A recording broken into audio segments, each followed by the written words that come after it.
हरियाणा में जो नतीजे, अभी इंतजार करना होगा नतीजों के लिए, रुझान पलटे हैं और कांग्रेस 36 पर अटकती हुई दिख रही है और 47 बहुमत के आंकड़े को बीजेपी पार कर रही है।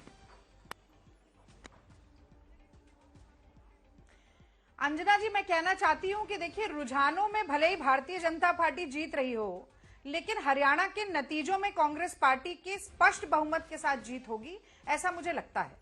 और आपने खुद, आपके जो एनालिस्ट आपके साथ बैठे हैं उन्होंने भी बताया, और ये इलेक्शन कमीशन की वेबसाइट पर कोई भी आपका दर्शक देख सकता है, करीब 4% वोट शेयर कांग्रेस पार्टी का ज्यादा है।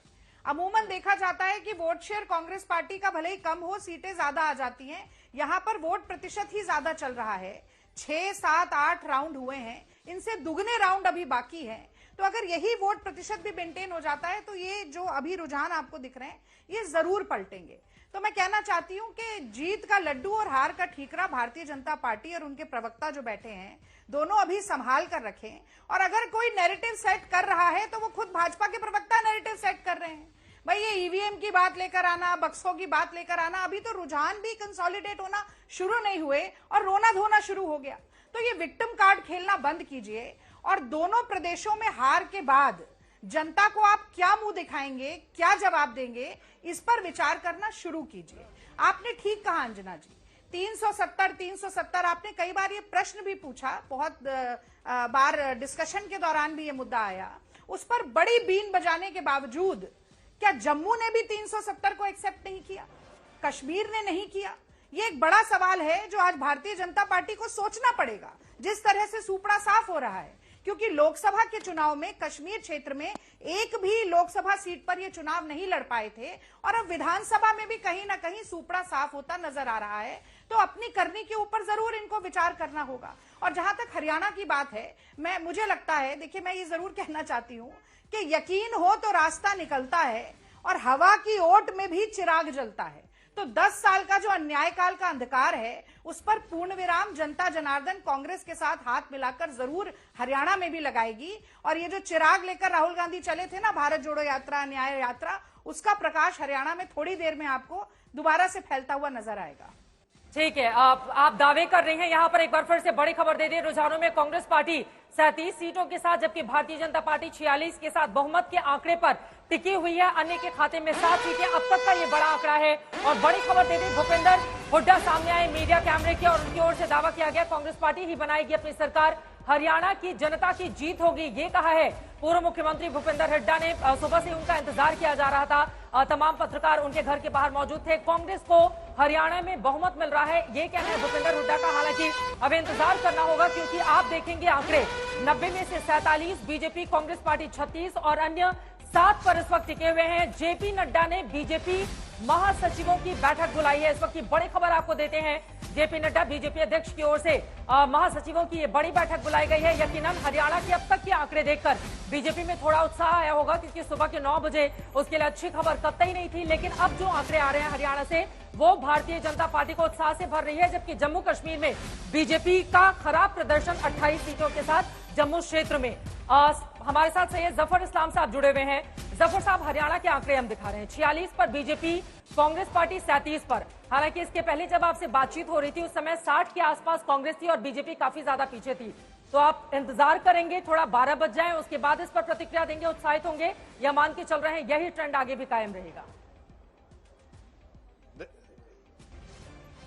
देखिए, मैंने शुरू में ही कहा था 8 बजे आपसे, आपके चैनल पे, कि गुड बिगनिंग एंड्स वेल। जो शुरुआत अच्छी होती है तो उसका खात्मा भी अच्छा होता है, इख्तिताम भी अच्छा होता है। आगाज अच्छा हुआ तो इख्तिताम भी अच्छा होगा। ये हमने आपके चैनल पे कहा था, अभी से 1.5 घंटे पहले बोला था। अब वो सामने पिक्चर साफ दिख रहा है, भारतीय जनता पार्टी लीड कर रही है। और मैंने उस वक्त भी कहा था कि एकदम से कम भी सीटें अगर आई तो 52 सीटें आएंगे, जो आपके चैनल पे मैंने 8 सवा 8 बजे बोला था। अभी भी मैं इस पर स्टैंड करता हूं। और मुझे लगता है कि जो अभी कुमारी शैलजा जी कह रही थी कि 60 प्लस आएगा, वो शायद भारतीय जनता पार्टी के लिए कह रही है, ना कि वो कांग्रेस पार्टी के लिए कह रही है।